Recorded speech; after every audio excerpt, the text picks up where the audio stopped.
Hey, how's it going, guys? Matt Modi here with OddsJam, and in this video, just giving a Thursday night betting preview for NFL Week 9 between the Eagles and the Texans. Pretty electric game here. The best team in the NFL, just if you look at the record, 7-0 Eagles against the second worst team in the NFL, or the worst team if you're going off of just wins. They're tied with the Lions with only one win, but they did get that tie, so they don't have the worst record. Congrats to the Texans, but not a great matchup that we have on Thursday Night Football, as it seems as though Thursday Night Football matchups are never good. What I will say is that there is a little bit of electricity with this game specifically because these two cities are playing each other in the World Series. If you follow baseball, the Philadelphia Phillies against the Houston Astros in the World Series. So this game is being played on Thursday. If the series extends to 6 games, it will be in Houston on Friday. So kind of funny how that works out. But looking at this game specifically, you're not going to be surprised, but the Eagles are heavy favorites here. If you want to bet their money line, which I would not suggest, you can get the best odds at minus 667. I mean, if you're just looking for an outlier perspective, that is a good line. I certainly wouldn't recommend taking the Eagles money line at minus 667 by any means, but if you need some sort of bankroll builder in a game that feels like obvious that the Eagles are going to win, by all means, go ahead and lock them in. Get them at minus 667 on Circa. The page that I have on the screen here is just it's the odds, the main market odds page specifically on OddsJam.com. So if you go to OddsJam.com, you go to sports, you go to NFL, and then you choose a game, you can do all of this line shopping, all of this browsing for completely free, which is really cool. Like if you just want to browse through the odds, identify outliers and stuff like that, you can for free. The more important and more interesting is the point spread, which has the Eagles at 13.5 or 13-point favorites, depending on where you look. This main screen just gives you the main markets, but if you open this up in a new tab, you can view the alternate lines, so you can see if there are any sports books that might have a mispriced line, like 12.5 or 14, something like that, in favor of the Texans or the Eagles. But it doesn't look to be the case. It looks to be pretty consistently the Eagles 13 or 13.5. I will say, for just looking at value, the best value seems to be on the Eagles minus 13. You can get them at minus 109 at Bet Rivers.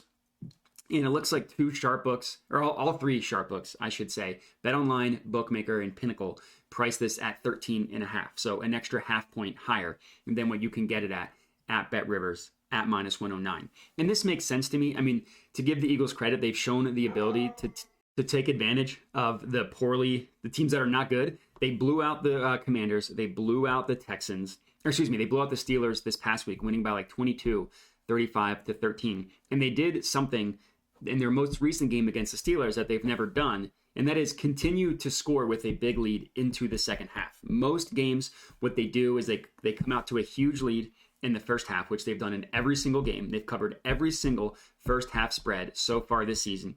But in the first 6 games, so taking out the most recent game against the Steelers, they just kind of sat on their lead and were content running the ball the entire second half. Their defense has been phenomenal, so they haven't blown any leads, but their offense hasn't needed to do anything. Last week, you could tell the Eagles made it a point saying, no, we're not going to keep having slow second halves. So the Eagles continued to put it on the Steelers in the second half. They even outscored them in the second half as well.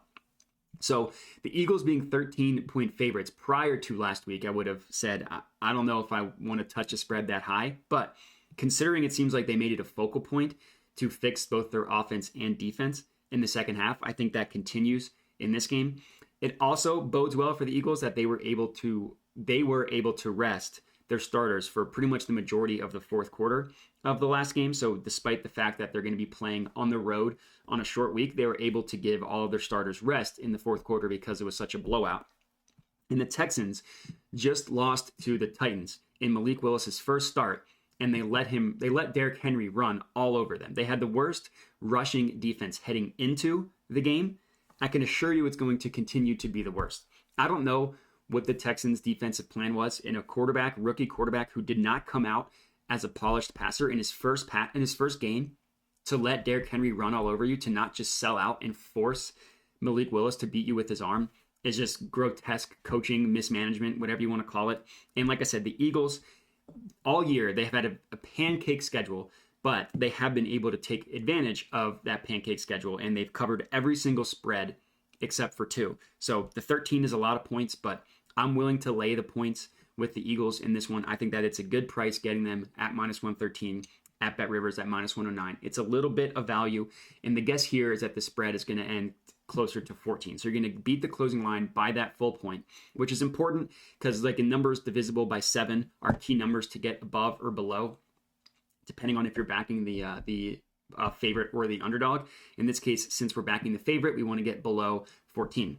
So I like this one. I mean, the Eagles have one of the best running offenses in the NFL with Jalen Hurts and Miles Sanders, and just one of the best offensive line in the NFL. So I think they'll be able to run all over the Texans in this one. And I mean, the Eagles need to keep winning. The Giants are only 2 losses behind them. The Cowboys are only 2 losses behind them. And the Commanders have now made it to 500. They're sitting at 4-4.